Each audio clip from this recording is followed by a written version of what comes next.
Hello दोस्तों, आज फिर हम एक बार आमने सामने आज आपकी मुलाकात करवाने वाले हैं हमारे मिश्रा जी से। मिश्रा जी कैसे हैं नमस्कार आप? जी, नमस्कार। सब आनंद है। तो क्या कहेंगे, आज कहाँ पे आए हैं हम और आज किस विशेष अतिथि से मिलने वाले हैं हम?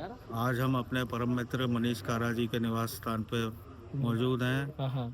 उनके निवास स्थान पे जैसा कि हमें सूचना मिली है, हम्म, अभी हाल ही में महाकुंभ में हम्म, जो साध्वी बनी हैं हम्म, हर्षा रिछारिया, जी जी जी। उनके दर्शन लाभ हेतु हम सभी मित्रगण पधारे हुए हैं। कुछ ही समय में हम सभी आपको साध्वी हर्षा रिछारिया जी के दर्शन करवाएंगे। क्या जय बात श्री राम। है, जय श्री राम। तो आज हमारी मुलाकात होने वाली है जो महाकुंभ में जिनकी प्रसिद्धि हुई है और बहुत सारे लोग उन्हें जानना चाह रहे हैं, उनसे भी कुछ बातचीत करेंगे हम लोग कि क्या ऐसा मन में भाव आया है कि एक सनातन धर्म को इतना कैसे एक अचानक से अंदर आया, तो वो उस चीज़ की हम लोग बातचीत करेंगे। चलिए मिलते हैं फिर।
पहले तो जय श्री राम।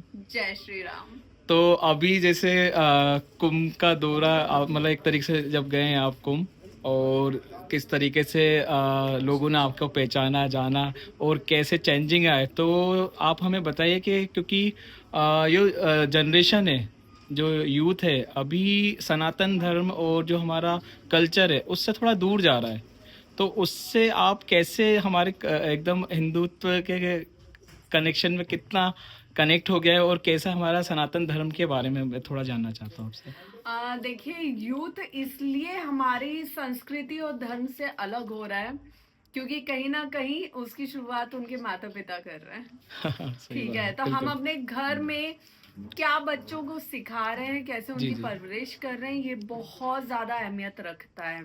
और यहीं से बच्चों में संस्कार की शुरुआत होती है।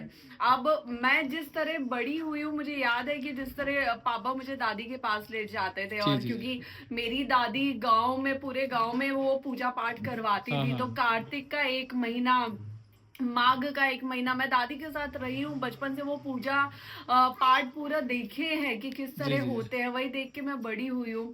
लेकिन हाँ, 2019 से जब मैं गई थी अहमदाबाद जी योगा जी। सीखने के लिए, वहां से मेरी जिंदगी बिल्कुल बदल गई और वहां से धीरे धीरे मेरी लाइफ बिल्कुल टर्न करने लगी। हाँ हाँ। और वहां से मेरी अध्यात्म की एक जो जर्नी है वो शुरू हुई। जब 2019 में वो शुरू हुआ, 2020 में मैं पहली बार केदारनाथ गई। जी जी। उसके बाद मुझे लगता है मैं पहाड़ों की ही होके रह अरे गई। वाह। मैं पहाड़ों से वापस बाहर ही नहीं निकलना चाहती हूँ। हाँ हाँ। और फिर कब मैं शिव शिव करते करते शिव में ही रम गई, मुझे नहीं पता चला।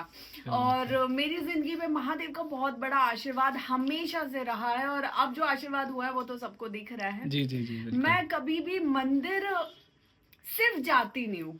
मैं आज तक मंदिर सिर्फ गई नहीं हूँ।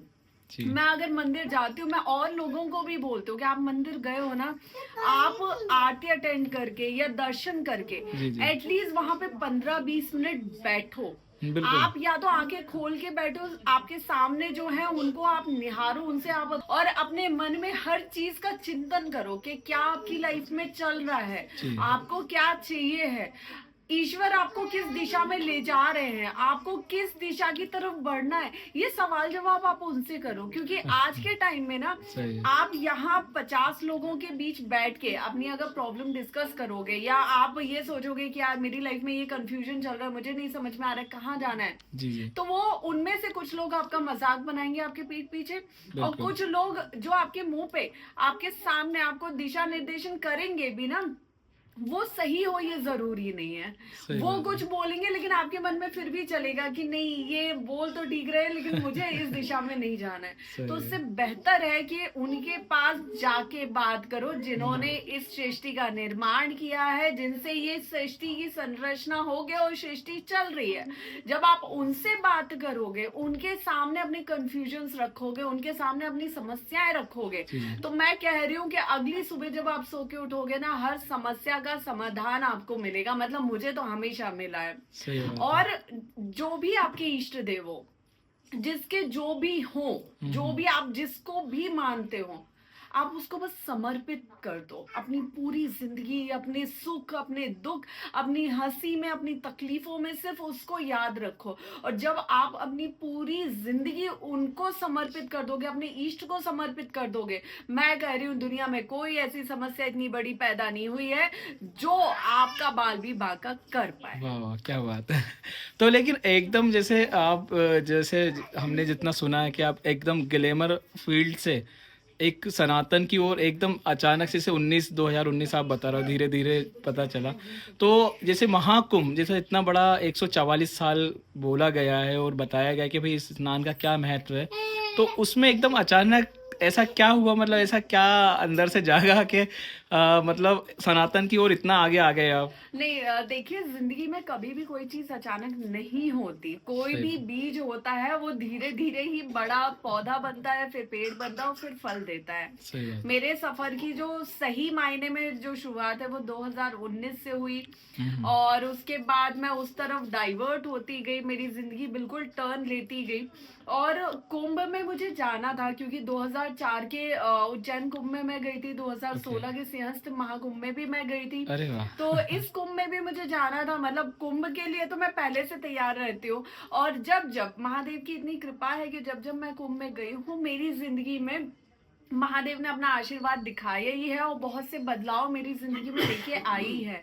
जी जी। तो इस बार का बदलाव इतना बड़ा होगा, ये इस बार का जो चीजें हैं, आशीर्वाद है वो इतने बड़े स्तर पे मुझे मिलेगा, इसकी कल्पना तो देखिए कोई भी साधारण इंसान बिल्कुल। नहीं कर सकता है। क्योंकि सिर्फ ईश्वर को ही पता है कि आने वाले समय में कल का सूरज आपकी जिंदगी में क्या लेके आएगा, ये सही है। सिर्फ उस परमपिता परमेश्वर को पता है। आप सिर्फ अपने हिसाब से उस रास्ते पे चल रहे हैं। सही बात है। ये तो आपने बिल्कुल सही कहा कि अगर खुद धीरे धीरे अगर जानना चाहें अपने आप को, तो इच्छा लेके जरूर जाना चाहिए। और ऐसा क्या मैसेज देना चाहेंगे, जैसे हमारा विश्व हिंदू परिषद है और जो हमारी सनातन, क्योंकि उन लोग तक बस ये मैसेज जा तो रहा है लेकिन वो एक्सेप्ट कब करते हैं ये नहीं पता चल रहा है अभी। क्योंकि हम लोग देख रहे हैं कुंभ में आज सब लोग आए, सब चीज़ें ठीक रही, लेकिन फिर वापस से वही दुनिया, वही ऑफिस वर्क, फिर वही ग्लैमर वाली दुनिया। और आज देख रहे हैं कि कितना नशे के लिए कितना चीज़ें जागरूक हो रहा है लेकिन हो नहीं पा रहा है। उनके लिए कुछ आप बताएं। देखिए आज के टाइम में ना जिस चीज का सबसे ज्यादा विरोध हो रहा है वो है रील्स और सोशल मीडिया। और मुझे लग रहा है कि वही एक सबसे बड़ा माध्यम है युवाओं को धर्म संस्कृति से जोड़ने का। जी जी जी। आप ये देख रहे हो कि युवा रील बनाने यहाँ पे जा रहे हैं। हाँ, जो लिपसिंग कर रहे हैं, जो डांस कर रहे हैं वो गलत है, लेकिन जो धर्म को जानने के लिए और उसी धर्म को जान के जब वो उसका वीडियो बना के अपलोड कर रहे हैं, तो वो वीडियो के माध्यम से, उन रील्स के, सोशल मीडिया के माध्यम से कब धीरे धीरे उनकी जिंदगी बदल जाएगी ना, उनको खुद एहसास नहीं होगा। ये जो लोग अभी कुंभ में आए हैं, जिन्होंने धर्म को जाना है, जिन्होंने अमृत की डुबकी लगाई है, जिन्होंने स्नान किया है, जिन्होंने साधु संतों का आशीर्वाद लिया है, जी जी। ये वापस जाएंगे, ये जाके अपनी जॉब करेंगे, अपना बिजनेस करेंगे। लेकिन इनमें से बहुत से, मैं कह रही हूँ कि अगर 100 में से देखा जाए ना, अगर 20% भी आप देखोगे ना, तो ये 20% 100 में से वो लोग होंगे जिनकी जिंदगी अब बदलना शुरू हो चुकी है। सही बात है, वो मैं और देख रहा धीरे-धीरे हूँ। आने वाले समय में आप सब वो चेंजेस देखेंगे। सही बात, ये तो आपने बिल्कुल सच कहा, क्योंकि अभी मैं भी 1 महीना वहाँ बिता के आया हूँ। तो मनीष भैया, क्या आप क्या कहेंगे जो मैम आज देखे हो कि किस तरीके से सनातन धर्म को भैया आगे। हमारी बहन ने बहुत अच्छी राह पकड़ी है जी जी और मैं विश्व हिंदू परिषद की तरफ से उनका बहुत आभार व्यक्त करता हूँ जी जी कि जी युवाओं में एक बहुत अच्छा मैसेज दिया है जी जी और ऐसा ही मैसेज नीचे तक उतरे। और सब आजकल वैसे मैंने देखा है कि मैक्सिमम जितने भी युवा हैं वो धर्म के प्रति बहुत जागरूक हो गए, सनातनी चीज को समझने लग गए, हिंदुत्व को समझने लग गए। तो इससे बड़ी बात क्या होगी। और एक दीदी ने जो मैसेज दिया है जी जी पूरे मैं कह रहा हूँ शायद इंडिया नहीं, इंडिया के बाहर भी जो हमारे युवा हैं उन सबको ये पता लग गया है कि हाँ, सही बात किसी है, भी जगह से आके कहीं पे भी अच्छे से रहा जा सकता है, बिल्कुल। उस चीज का पालन किया जा सकता है। सही बात, वाह वाह, बिल्कुल। मैं बस भोपाल शहर कैसा लगा आपको? भोपाल शहर खुद में एक बहुत प्यारा शहर है जी जी और भारत की दूसरी झीलों की नगरी है। जी यहाँ के लोग बहुत प्यारे हैं जो हर चीज को, और जब बात आती है, मुझे लगता है धर्म की जब बात आती है ना, तो यहाँ पे धर्म को लेके जो जुनून, जो प्यार, जो अपनापन, जो मान सम्मान मैंने देखा है ना, ये बहुत कम शहरों में देखने को हमें मिलता है। तो भोपाल की तो बात ही अलग है। चलिए, थैंक यू सो मच, और जय श्री राम, जय श्री राम। अटेंड भी किया ना, तो वो मेरे ख्याल से पहला कार्यक्रम होगा जो शिवरात्रि में मैं अटेंड करूंगी।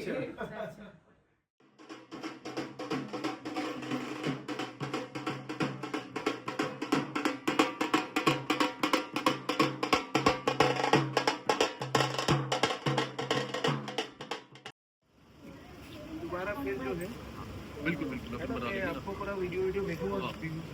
बिल्कुल बिल्कुल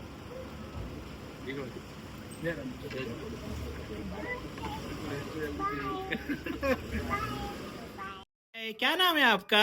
इशिता। अच्छा, तो आप मिस्टर योगी के चैनल को लाइक और सब्सक्राइब के लिए क्या बोलोगी? लाइक करें, सब्सक्राइब करें, लाइक करें, सब्सक्राइब करें, लाइक करें, सब्सक्राइब करें। वाह वाह वाह, चलो, thank you, bye bye, good night. Bye bye, good night.